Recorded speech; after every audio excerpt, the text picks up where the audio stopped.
बर, सोनोग्राफी केली का? हा, सोनोग्राफी केली. मला त्रास व्हायला लागल्यावर मी सोनोग्राफी केली. त्यात सोनोग्राफीमध्ये रिपोर्टमध्ये सांगितलं की 7 खडे आहेत म्हणून. 7 खडे आहेत? हा. मग तुम्ही कोणतं प्रोडक्ट?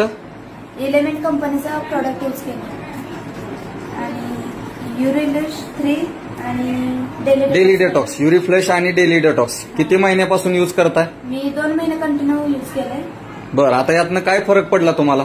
मला यातून असा फरक पडलाय की मला जो त्रास होता तो त्रास कमी झाला आणि मला खूप सोनोग्राफी नंतर केली का?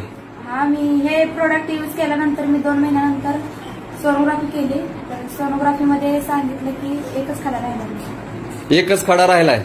जबरदस्त. 7 खडे होते, एक राहिलाय. हा, 7 खड्यामधला एक खडा राहिलाय. रिपोर्ट आहेत ना याचे? हा, रिपोर्ट आहेत ना. सोनोग्राफी केली होती. काय रिपोर्ट? तुम्ही लोकांना काय संदेश देऊ इच्छिता? लोकांना सांगू इच्छितो की जास्तीत जास्त लोकांनी या कंपनीचा